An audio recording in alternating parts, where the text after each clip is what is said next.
let's now in fact take a look at what exactly unfolded over the past 2 days in Nepal, because we'll give you a perspective as to what has happened.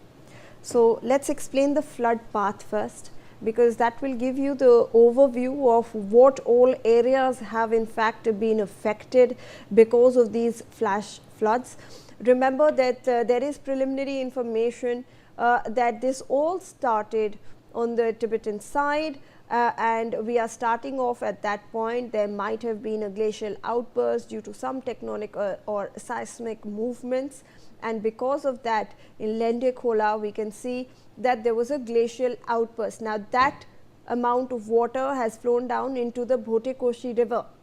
That's the first entry point for Nepal for this particular river, and then as it flows downstream it joins the Trishuli river system. So hence, because the river systems have been swollen, the areas that are in the valley regions over here that are in the flood path are Timore Bazar, we have Rasuagadi, we have Gorkha, we have Syapur Besi, we have Nuvakot, Dhading and Chitwan, all being affected, and some of the worst affected areas.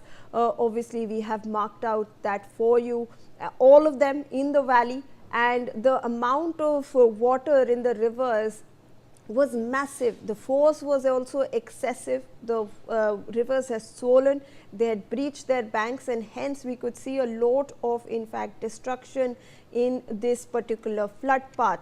So let's also look at the trigger path that we explained to you currently. There was a seismic movement, earthquake has not been confirmed yet, that led to an avalanche or a glacial outburst.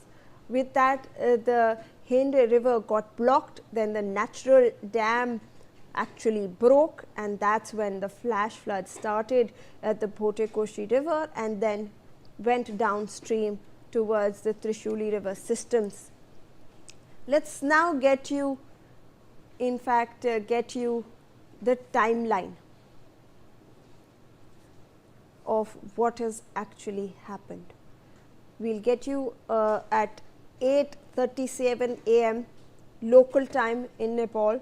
This is 20 kilometers northeast of the Rasuagadi border. This is the exact place. What happens, we are getting you those visuals as well.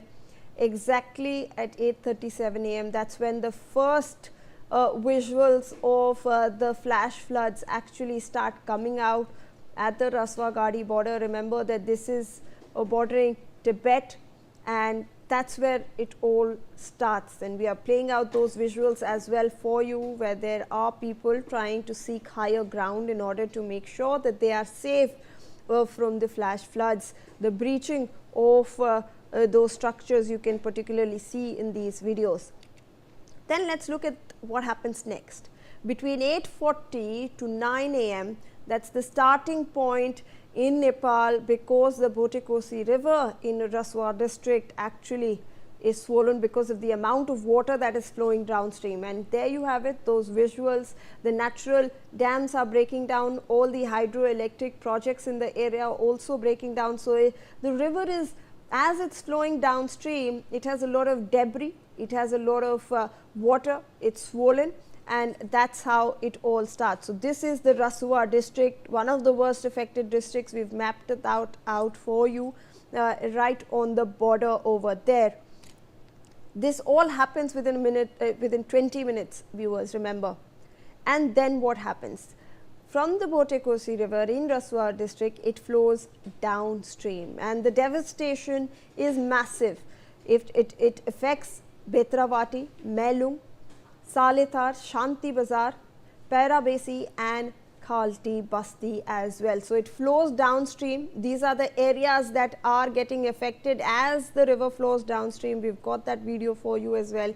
This is a aerial footage that we are bringing for you, and you can look at the amount of water from the normal river flow. It's increased at least 5 times, and that's flowing downstream along with the debris, along with silt, along with mud, and that's the aftermath of the floods, where you can see all half of the buildings, residential areas submerged that were on that river bank. Let's then take it further downstream. This is the Trishuli river system. So, the Trishuli river system is further downstream. So, you can see how it has navigated across the breadth of Nepal, and it has reached the Trishuli river system, where this flash flood has also moved downwards and affected the areas like Chitwan, like Dhadin, that we were actually pointing out. So, this has moved downwards, and after it moves downwards, it also enters the Indian river system.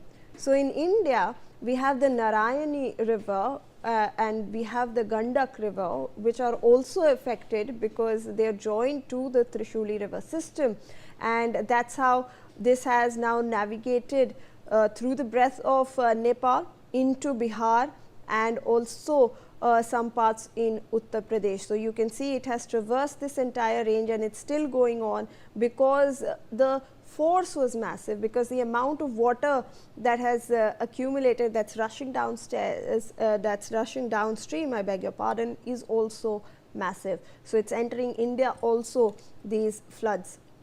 So, in Bihar and Uttar Pradesh, they have also been placed on alert, because the Kosi river in Bihar has a tendency to get flooded, and UP and Bihar now on alert in India as well.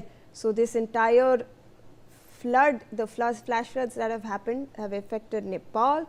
They have also put India on alert, the states of UP and Bihar. So, clearly we have gotten that timeline for you.